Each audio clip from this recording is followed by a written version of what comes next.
Hemos estado leyendo la epístola del apóstol Pablo a los Colosenses. Y no hemos seguido en orden todo el texto, más bien estamos repasando el capítulo 2 porque es necesario enfatizar algunos puntos que eran muy difíciles de tratar todos juntos en un solo sermón.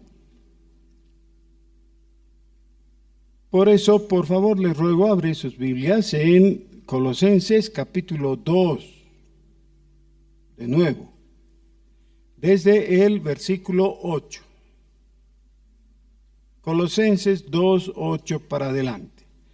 Mirad que nadie os engañe por medio de filosofías y huecas sutilezas, según las tradiciones de los hombres, conforme a los rudimentos del mundo, y no según Cristo, porque en Él habita corporalmente toda la plenitud de la deidad, y vosotros estáis completos en Él, que es la cabeza de todo principado y potestad. En Él también fuisteis circuncidados con circuncisión no hecha a mano, al echar de vosotros el cuerpo pecaminoso carnal en la circuncisión de Cristo, sepultados con Él en el bautismo, en el cual fuisteis también resucitados con Él, mediante la fe en el poder de Dios que le levantó de los muertos. Y a vosotros, estando muertos en pecados y en la incircuncisión de vuestra carne, os dio vida juntamente con Él, perdonándoos todos los pecados, anulando el acta de los decretos que había contra nosotros, que nos era contraria, quitándola de en medio y clavándola en la cruz. Y despojando a los principados y a las potestades, los exhibió públicamente, triunfando sobre ellos en la cruz. Por tanto, nadie os juzgue en comida o en bebida o en cuanto a días de fiesta, luna nueva o días de reposo, todo lo cual es sombra de lo que ha de venir, pero el cuerpo es de Cristo. Ahora, este es el texto sagrado. Es sagrado porque está en la Sagrada Escritura. Es parte de la Biblia. Por tanto, todos nosotros al leer adoptamos una posición correcta que es de respeto, de reverencia por el texto, pero una actitud generalmente incorrecta que es de no tomar en serio cada una de las palabras contenidas. Es decir, leer en una forma respetuosa, pero no totalmente consciente. ¿Qué es lo que dice y por qué dice cada cosa que está dicha aquí?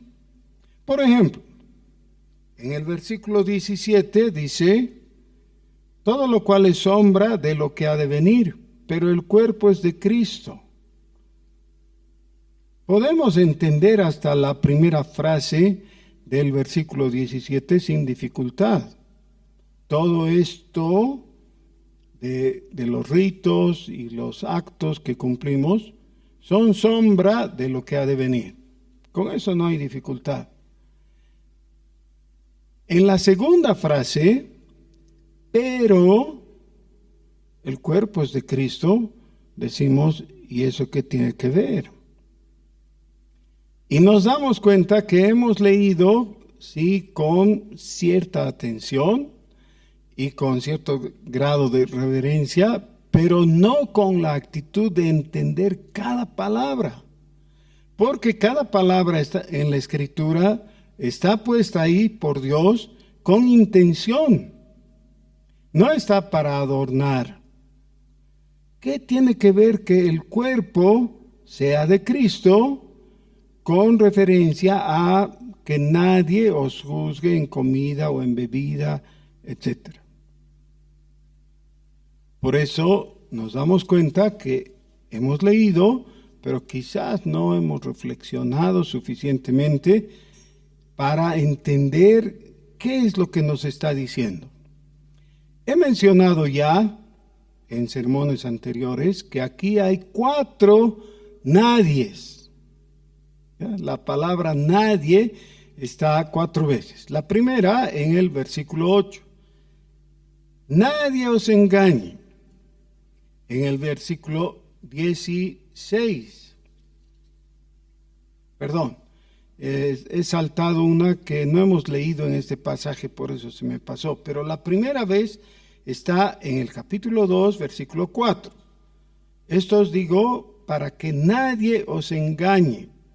En el versículo 8, que nadie os engañe. En el 16, que nadie os juzgue. Y en el 18, que nadie os prive de vuestro premio. Es decir, 4 atentados posibles contra los hijos de Dios, que depende de nosotros ejercer nuestro derecho para que nadie nos agreda en esa manera. ¿Cómo podría venir el engaño entonces? Dice, por filosofías y huecas sutilezas, según las tradiciones de los hombres. Las tradiciones son aquel cúmulo de supuesta sabiduría de la gente, del pueblo, con las que las otras personas te miran y te juzgan, pero no de acuerdo a lo que eres.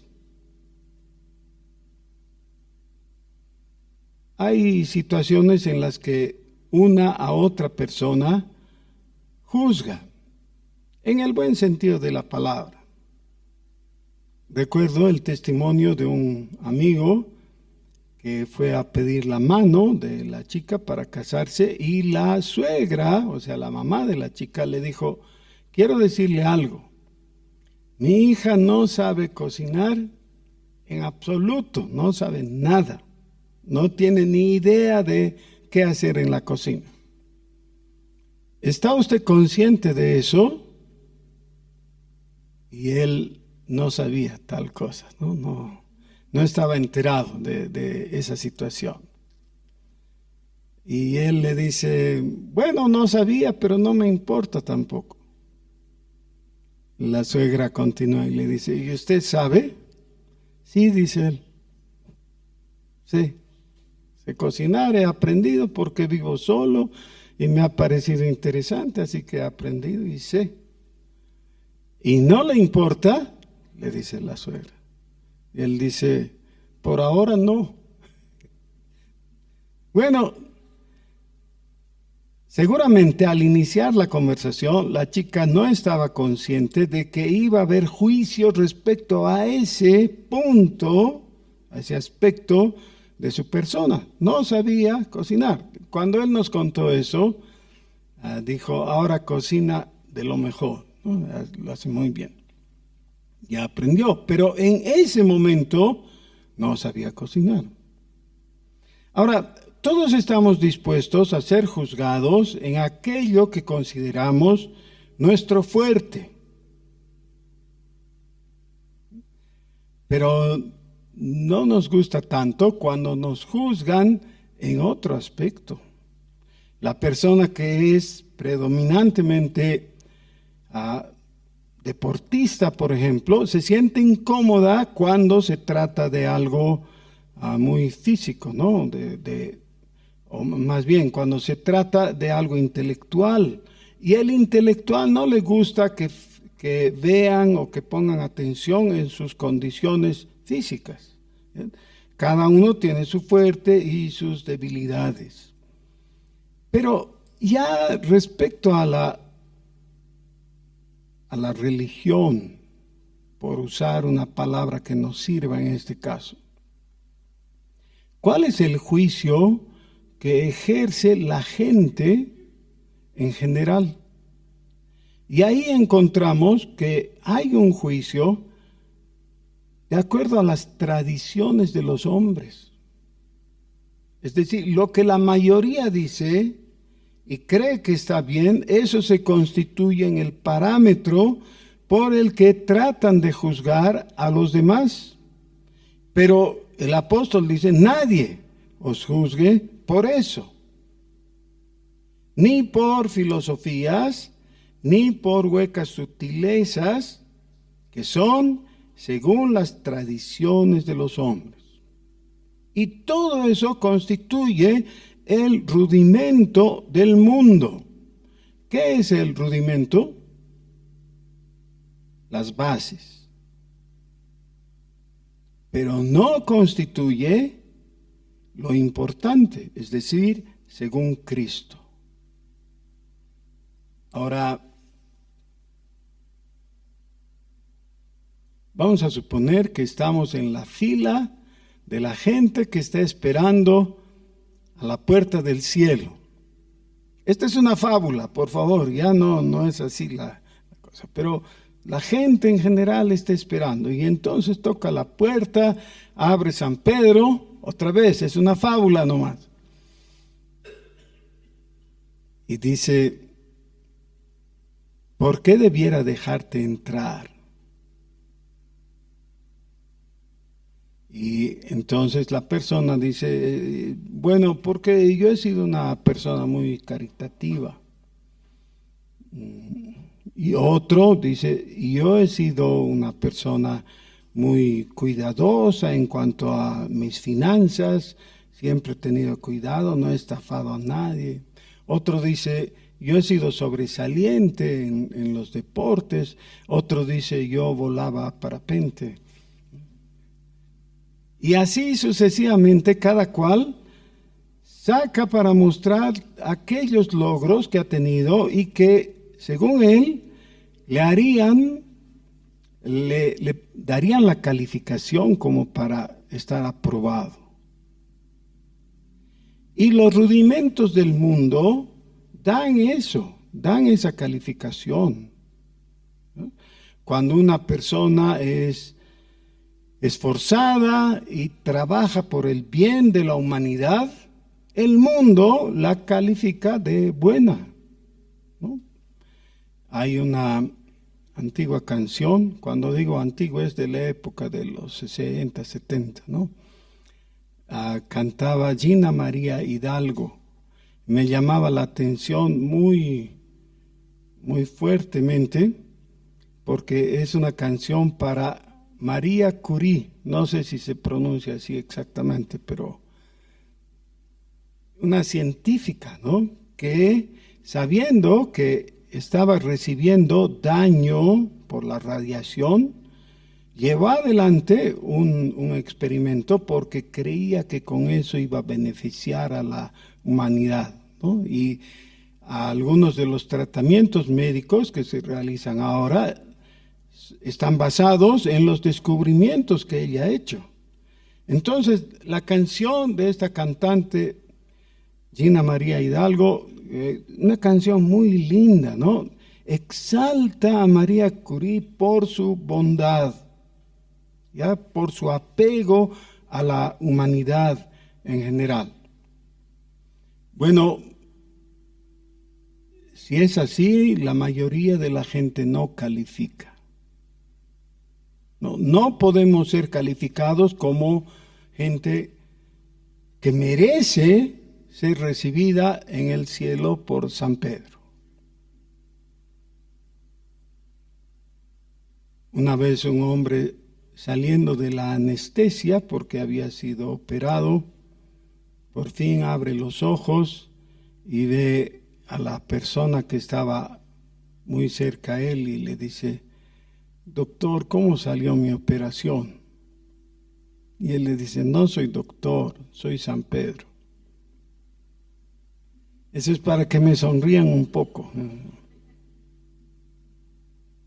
Bueno, en ese momento no va a haber algo así. Lo que sí va a haber es el juicio del gran trono blanco. Y no va a ser que frente a una puerta en el cielo, San Pedro nos va a calificar o no, o nos va a aprobar o no. Lo que sí va a haber es esto que está diciendo en una frase muy sencilla al final del versículo 8. Dice, según Cristo. El juicio es según Cristo. En la epístola a los Romanos, afirmando esto, dice también que es según verdad. Es decir, no vamos a poder ocultar nada. Pero, según Cristo, es que Cristo se constituye en el parámetro con el cual Dios nos va a medir. Ahora, hay otra posibilidad más. ¿Qué tal si eres medido a la talla de Cristo y apruebas? Y entonces Dios en su juicio dice, bueno, cambié de opinión. El parámetro no va a ser más Cristo, va a ser Cristo plus. Es decir, Cristo más algo. Tienes que demostrar en tu currículum que has realizado algún invento beneficioso para la humanidad. O tienes que demostrar que has sido capaz de sacrificarte por alguien en específico, como por ejemplo donarle tu riñón a una persona que necesitaba esa donación. ¿Ya? Ese plus, o sea, Cristo más algo.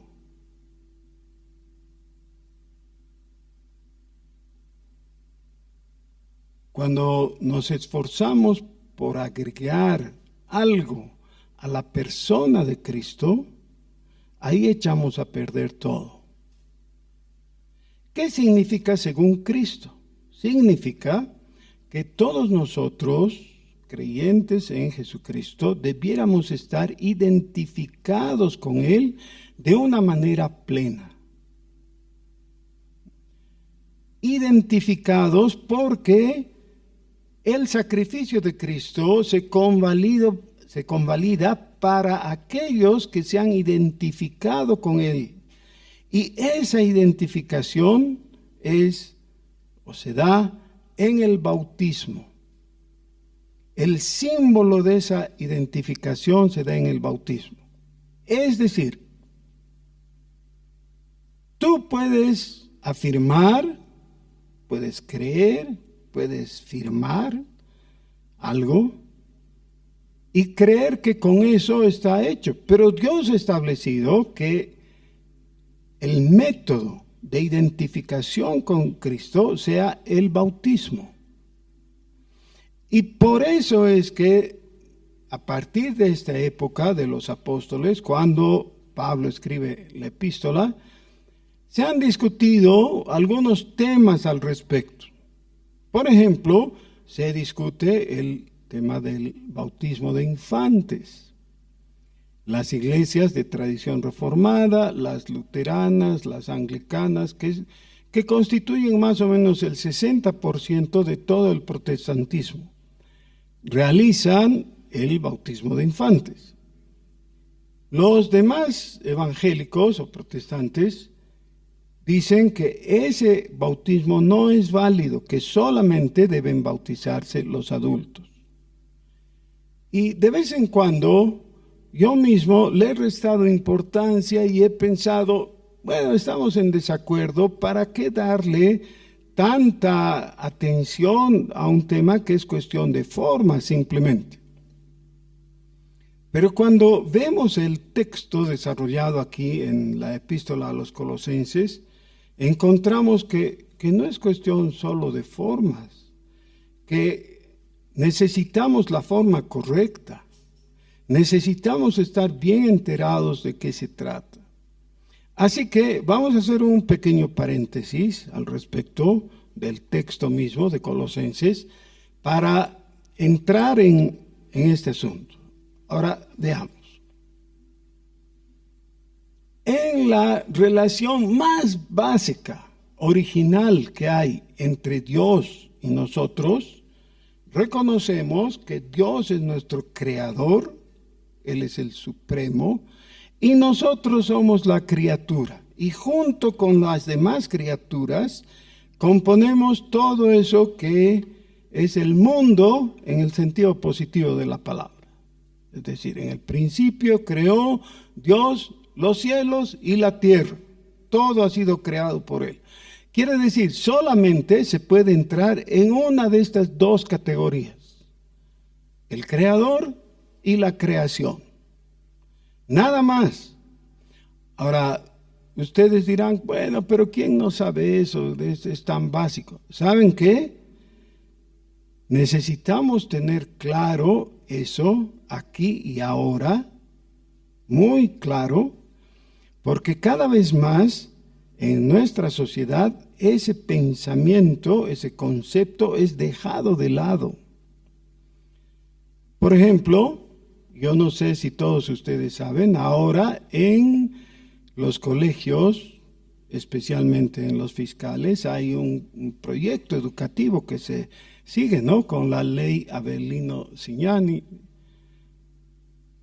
Ahí se convalida el criterio de reconocimiento del animismo.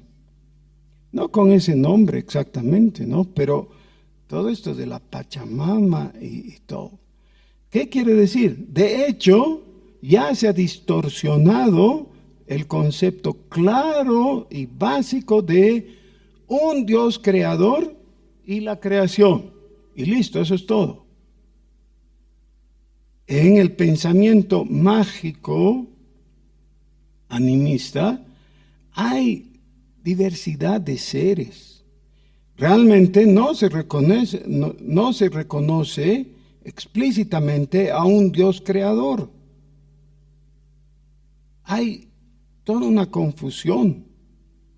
Y los que estén desapercibidos al respecto, estoy hablando de los adultos, no van a aclarar a sus hijos al volver de la escuela cómo es la cosa realmente. Y cuando se den cuenta van a tener jóvenes, a sus hijos que han crecido en el colegio, recibiendo una serie de informaciones equivocadas y que con toda libertad te van a decir, mamá, creo que hay que llamar a la Jayo para que... Pero, hijo, ¿me estás hablando en serio? Claro que es en serio. Claro que es en serio, porque eso es lo que ha aprendido y nadie le ha explicado, nadie le ha aclarado. Así que es necesario dejar muy bien establecido lo básico de la información de la Biblia. Génesis 1:1. En el principio creó Dios creó los cielos y la tierra. Es decir, Él es el creador de todo. Y todo lo que hay subsiste por el poder de su palabra. No hay más. Ahora, una vez que hemos visto eso que es básico, vamos al segundo peldaño y vemos. El hombre ha sido creado como corona de la creación, pero se ha rebelado contra Dios y ha cometido pecado. Así que la situación de la relación entre el hombre y Dios es de una relación fallida, o en las palabras de Isaías, que dice, nuestros pecados han creado una barrera entre Dios y nosotros. Ese es. Y por eso es que la gente que ha aprendido a observar todas las cosas desde el punto de vista materialista, te dice, pero ¿y de qué Dios hablas? No puedo ver a ningún Dios.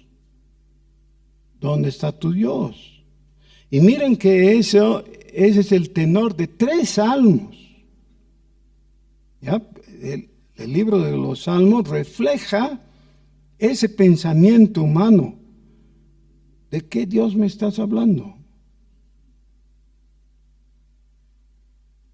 Ahora, en el tercer peldaño tenemos de la información, ¿no?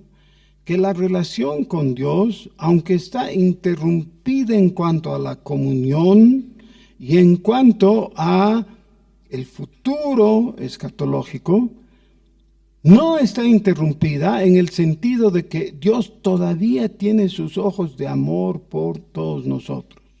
Y el hombre, por más que esté hundido en el pecado, todavía es objeto del cuidado amoroso de parte de Dios.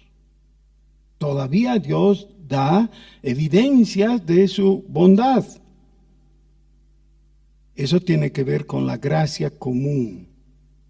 Por la gracia común hay lluvia, por ejemplo. Ustedes saben que sin la lluvia no habría la vida que hay ahora en la tierra. Y tenemos un sinfín de beneficios de la obra que Dios ha continuado haciendo en favor de su creación y en favor del hombre. Pero seguimos avanzando en la escalera. Dios no se ha dejado sin testimonio, dice, a sí mismo.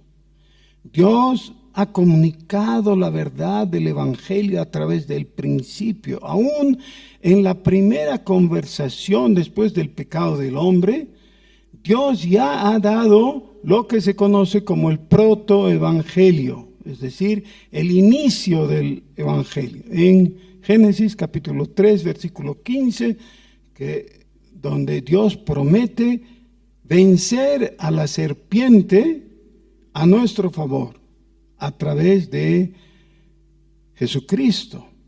Está profetizado ahí. A través de todo el Antiguo Testamento encontramos señales, indicaciones hacia el Mesías, hacia Jesucristo, como la solución a este problema de estar enemistados con Dios. Y Dios ha estado llamando todo el tiempo al arrepentimiento. 2000 años antes de Cristo, Dios ha llamado a un hombre, a Abraham, y le ha dicho: contigo voy a empezar un pueblo especial que pueda vivir en paz conmigo. Yo te voy a bendecir y vas a ser de bendición para todos los demás. 470 años más tarde, el pueblo de Israel estaba cautivo en Egipto y Dios envió a Moisés y le dijo: ahora es el tiempo del cumplimiento de la promesa. Así que les voy a sacar de Egipto y les voy a llevar a una tierra que fluye leche y miel. Más que eso, les voy a dar un gran beneficio, una gran bendición, que es la ley. Moisés sabía lo mismo que nosotros hasta ese momento y no sabía de qué se trataba, pero Dios le da la ley en general y los 10 mandamientos en especial. Y con esto queda claro que Dios estaba beneficiando a su pueblo, haciéndole conocer su voluntad. Definición: ¿qué es la ley? Es la expresión de la voluntad de Dios para con el hombre.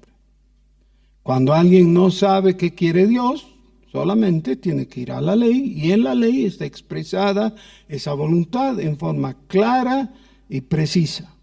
613 leyes o partes de la ley en el Antiguo Testamento, pero especialmente los 10 mandamientos. Ahora, si pudiéramos imaginar la conversación, la nueva conversación del hombre con Dios. Y Dios le pregunta: ¿y cómo te ha ido, hombre?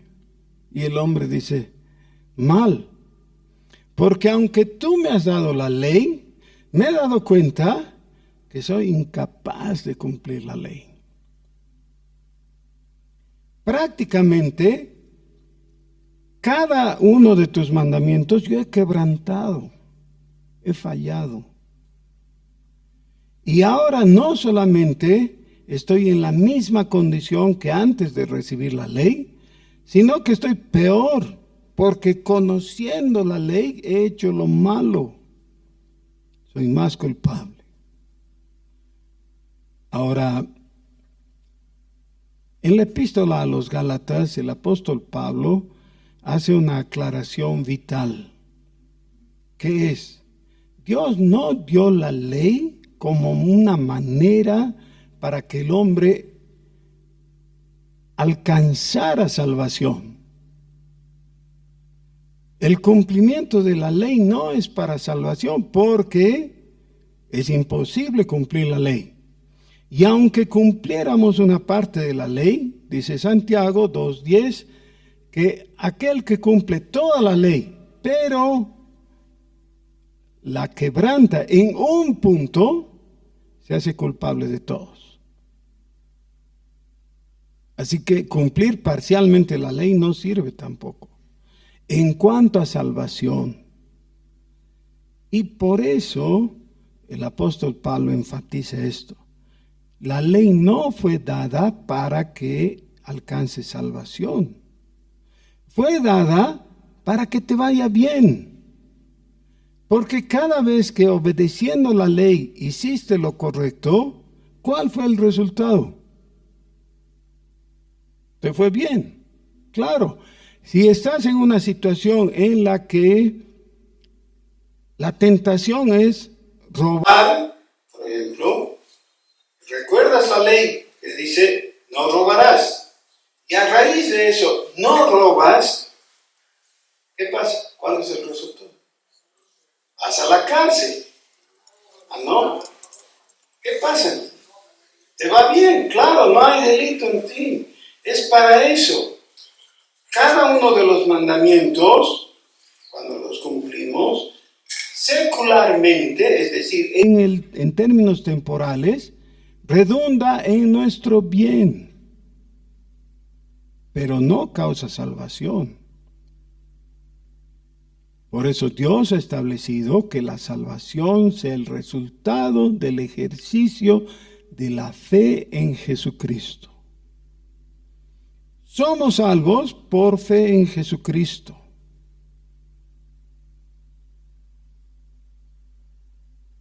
En el Antiguo Testamento, en ningún lugar Dios dijo que los israelitas iban a hallar salvación por obedecer la ley. Pero ellos llegaron a esa conclusión después de siglos de distorsión de la verdad. Los israelitas trataban de obedecer la ley, pero como lo estaban haciendo sin el elemento de la fe, lo único que lograban era una capa cada vez más gruesa de hipocresía. Cuando el Señor Jesús llegó a este mundo y se manifestó, la acusación más grave que lanza es contra los fariseos. Eso lo pueden leer en Mateo capítulo 23. Les dice, ay de vosotros, escribas y fariseos, hipócritas. Y 6 veces aclara el porqué. Porque hacían lo indebido, pero lo presentaban de una manera que se sentían meritorios delante de Dios. Ahora vuelvo a lo que estábamos leyendo en Colosenses. Dice que Dios ha establecido el bautismo como el símbolo por el cual nos identificamos con Cristo. ¿Eso qué significa concretamente? Que si toda la humanidad fuera reunida en un gran grupo y para distinguir una persona, un ángel o Dios mismo dijera, a este lado los unos y a este lado los otros. ¿Y qué es lo que les hace diferentes? La señal del pacto, el bautismo. Por eso el bautismo tiene que ser realizado en la forma correcta. Dos son los puntos de discusión, decía antes. La manera de realizarse, vienen los unos que dicen tiene que ser por inmersión y los otros que dicen tiene que ser por aspersión. La palabra bautismo no es una palabra novedosa del Nuevo Testamento. Es una palabra que aparece en el Antiguo Testamento. Ahora, ¿cómo sabemos eso? Es muy fácil. ¿Saben? Porque el Antiguo Testamento fue originalmente escrito en hebreo. En la época intertestamentaria se tradujo por orden de un faraón, un Ptolomeo, que era admirador de los judíos, era una de esas pocos momentos históricos en que los gobernantes de Egipto eran favorables a los judíos. Este Ptolomeo ordenó que tradujeran el Antiguo Testamento al griego. Y la tradición, esto no es dato bíblico, otra vez aclaro, es tradición histórica, ¿no? Dice que Ptolomeo ordenó que 70 sabios hicieran la traducción, cada uno por su cuenta. Y cuando terminaron, compararon las 70 traducciones y eran idénticas. Otra vez, eso es leyenda. El dato histórico cierto es que tradujeron del hebreo al griego. Como eran 70 los traductores, se le llama la Septuaginta. Septuaginta. Esa es la versión griega del Antiguo Testamento. En la versión griega del Antiguo Testamento aparece varias veces la palabra bautismo, ya sea como sustantivo o también en el verbo, es bautizar, en ambas formas. Infelizmente, no en todas han traducido como bautismo, sino, por ejemplo, han utilizado palabras españolas ya en la traducción al español, ¿no? Como, por ejemplo, ablución. Pero ablución, ¿qué es eso? ¿Quién usa esa palabra? Pero en el original está bautismo. En la epístola a los Hebreos dice que hay diferentes abluciones, es decir, bautismos en el Antiguo Testamento. En el Antiguo Testamento se tenían que bautizar los diferentes utensilios del templo. Por ejemplo, jarros, platos. Y en algunos casos, la ropa de los sacerdotes tenían que ser bautizadas. A veces esos bautismos o abluciones se realizaban con sangre, como en el día de la expiación. Otras veces con agua. En los días del Señor Jesús, justamente el Señor les llama la atención a los fariseos porque ellos estaban muy preocupados con lavar los vasos 7 veces antes de usarlos para beber. ¿Ya? Pero no era lavarlos. Lavar en español sería una traducción pobre. Es bautizarlos. Bautizar los vasos. Por tanto, tenemos simplemente por cuestión de idioma que la traducción correcta de bautismo es aspersión, no es inmersión. Ni una sola vez el Nuevo Testamento utiliza la palabra bautismo en el sentido de inmersión. Ni una vez. Todas las veces, haciendo la comparación con el Antiguo Testamento, significa aspersión. El otro tema que surge de discusión respecto al bautismo es si se deben bautizar solamente adultos o también se deben bautizar a los infantes. Y entonces el asunto es más fácil todavía porque hay que preguntar qué es el bautismo técnicamente. Y es la señal, el sello y el medio de gracia sacramental del sacramento de iniciación. Eso es. ¿Ya? La señal o sacramento de iniciación. Quiere decir, a partir de ahí la persona es considerada miembro del pueblo de Dios. Ahora, estamos a la mesa, en la casa, estamos el papá, la mamá y los hijos pequeños, niños, y el papá les dice a los hijos, salgan un ratito porque los adultos vamos a orar, vamos a agradecer por la comida y vamos a repetir el Padre Nuestro. Y uno de los niños dice, ¿y por qué tenemos que salir para que ustedes oren? Sí, porque vamos a decir Padre Nuestro y ustedes no son hijos todavía de Dios, tienen que estar fuera. ¿Qué les parece esa imagen?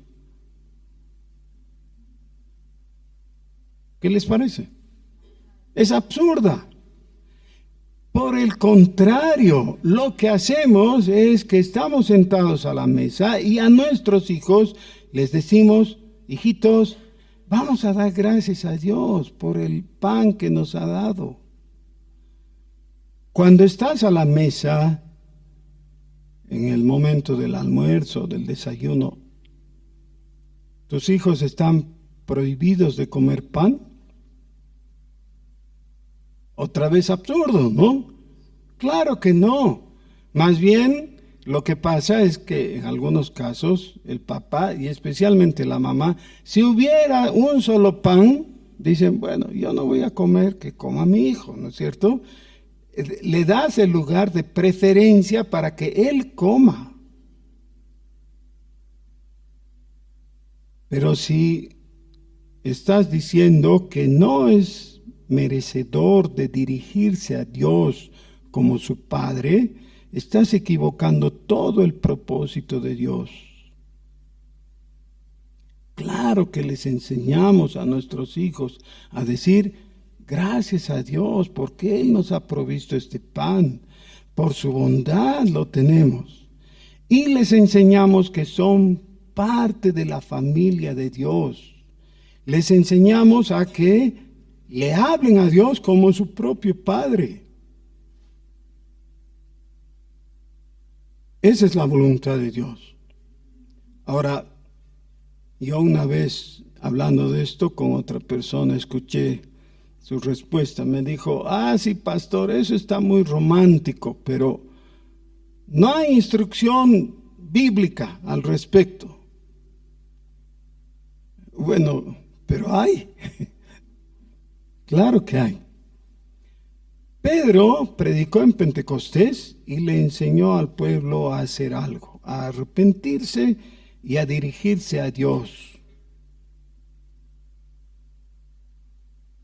La gente entonces, arrepentida ante la predicación de Pedro, le contestó. Eso está en Hechos capítulo 2. Entonces, ¿qué haremos? Y Pedro les contesta, les dice, arrepiéntanse, conviértanse y bautícense cada uno de vosotros. Y gracias a Dios que no se equivoca, que continúa. Dice, porque para vosotros son las promesas. Y ahí les gustaría ponerle un punto, ¿no? Aparte. Pero no hay eso. Dice, y para vuestros hijos. Y la palabra hijos no se refiere a hijos adultos. Felizmente en griego hay dos palabras. Huios, que son los hijos adultos, y tecna, que es de los hijos pequeños, de los infantes, ¿ya? Para ustedes, los adultos, los que pueden entender el mensaje, pero para los niños que tienen que ser formados, guiados, criados, enseñados, para ellos también son las promesas.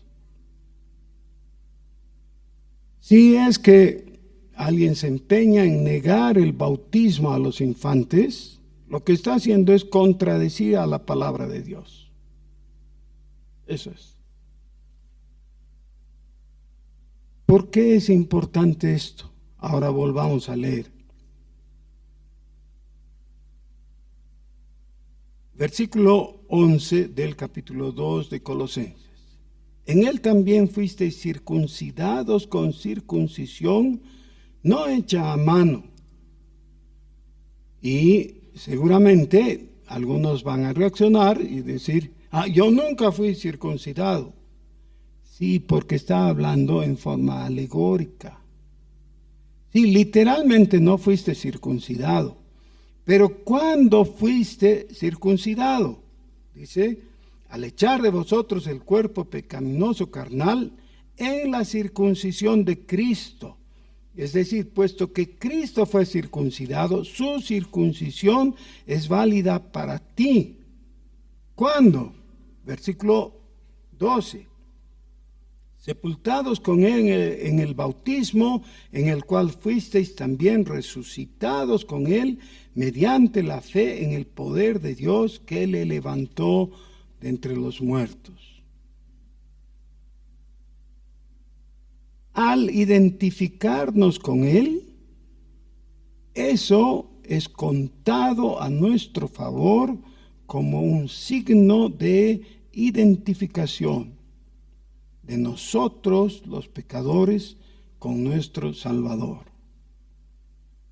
Esto se complementa con algo que pasó al comienzo del ministerio del Señor Jesús.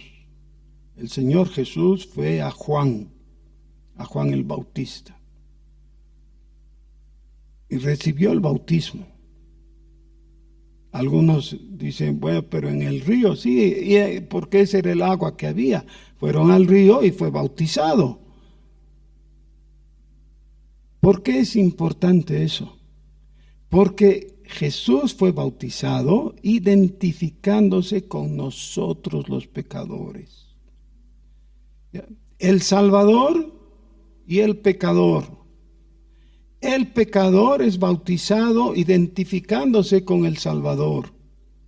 El Salvador fue bautizado identificándose con el pecador. Perfecto. No necesito ser circuncidado.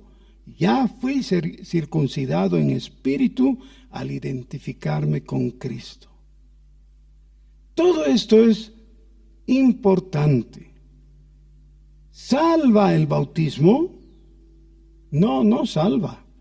Señala la salvación otorgada por el Dios Todopoderoso al pecador que tiene fe en Jesucristo. Es una señal. Todo esto es válido solamente porque en Cristo habita la plenitud de la deidad.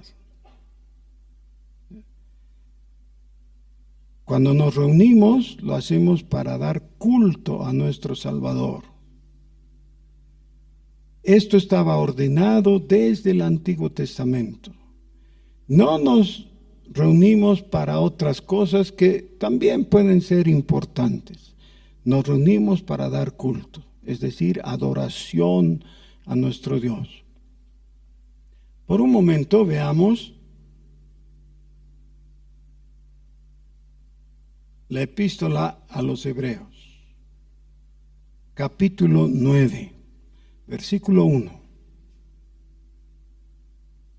Ahora bien, aún el primer pacto tenía ordenanzas de culto y un santuario terrenal. En el Antiguo Testamento había todo esto, pero como una sombra de lo que había de venir.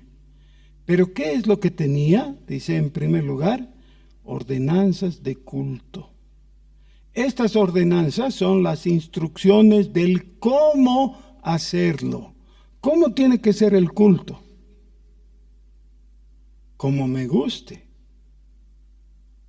Ese es el parámetro principal en la gente de nuestros días. Realiza un culto que es agradable para el hombre. Es como me gusta. No. Si así fuera, no habrían ordenanzas. Las ordenanzas son las expresiones de cómo le gusta a Dios. Eso es lo importante. El culto en el Antiguo Testamento está muy bien definido y demarcado para que sea inequívoco. El culto en el Nuevo Testamento también tiene todo eso y necesitamos seguir las instrucciones del Nuevo Testamento. Pero entonces, tenía ordenanzas de culto. Cuando vas a un lugar, obviamente tienes que realizar algo, hay una tarea a realizar. Vas al cine para ver una película, ¿no es cierto? Si vas al cine y comes pipocas y tomas refrescos, pero no ves la película, no tiene sentido. Mejor hubieras ido a otro lugar. ¿Para qué vas al cine? Al cine se va para ver las películas. Si vas a un hospital, ¿para qué es? Si vas a la universidad, ¿para qué es? Hay gente que piensa que va a la universidad para divertirse. ¿Para qué es? Si algunos sí han dicho. Pero, ¿para qué se va a la universidad? Para estudiar, para aprender.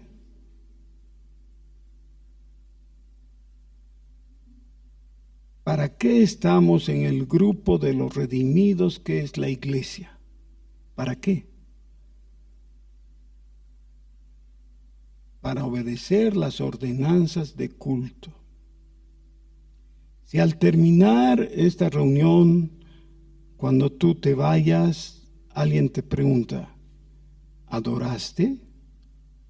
Si no puedes decir con plenitud, sí, no has cumplido, has fallado, has hecho cualquier otra cosa, quizás hayas socializado, quizás hayas logrado hacer un negocio, pero no es para eso, es para que de una forma corporativa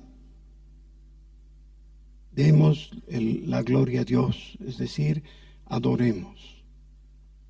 ¿Se acuerdan? En Colosenses, otra vez, el versículo 17 del capítulo 2. La última frase, dijimos, parece no tener conexión con lo anterior. Dice, pero el cuerpo es de Cristo. ¿Recuerdan? ¿Por qué pero el cuerpo es de Cristo? La iglesia es el cuerpo de Cristo para hacer posible la adoración a Dios. Si la iglesia no adora, no tiene razón de ser. No importa que tenga una actividad social muy grande, no importa que cuide de los pobres, no importa que tenga poleras iguales, no sé, cualquier cosa, no importa nada. Si no adoramos, estamos incumpliendo. Con esto concluyo. En el capítulo 9 del libro de Daniel, en el Antiguo Testamento, tenemos una de las oraciones más hermosas de toda la Biblia. En esta oración, Daniel está hablando con Dios, eso es oración justamente, pero es una oración de confesión de pecados. El capítulo 9 de de Daniel, toda la primera parte, es la confesión de pecados de Daniel como profeta y sacerdote que hace delante de Dios. Y Dios, en respuesta a esta oración, en el versículo 24, le da la información que Daniel había estado por años rogando a Dios. En esta información de respuesta, Dios le dice: 70 semanas están determinadas sobre tu pueblo y sobre tu santa ciudad para terminar la prevaricación. 6 objetivos hay en el versículo 24. 6 objetivos. El primero es terminar la prevaricación. Y si nosotros estuviéramos al lado de Daniel, le diríamos: Daniel, ¿entiendes de qué te está hablando? ¿Qué es eso de prevaricación? ¿A qué se refiere? Daniel entendía. Nosotros no, porque no usamos algunas palabras en un contexto más cotidiano, digamos. Hablamos de la prevaricación con referencia a el delito que cometen los jueces. ¿No es cierto? Esto no tiene que ver con la prevaricación de jueces precisamente, sino de los sacerdotes. Prevaricar quiere decir hacer lo contrario de su llamamiento profesional. Los jueces tienen que impartir justicia. Cuando venden la justicia o fallan de alguna manera incorrecta, están prevaricando. Cuando los sacerdotes están prevaricando, es cuando hacen todo menos adorar. Y no guían al pueblo en la adoración a Dios. Hermanos, ¿a qué hemos venido? ¿Cuál es nuestro objetivo? Adorar a Dios. Para eso hemos sido creados. Si no adoramos a Dios, todo lo demás es vano. Oremos.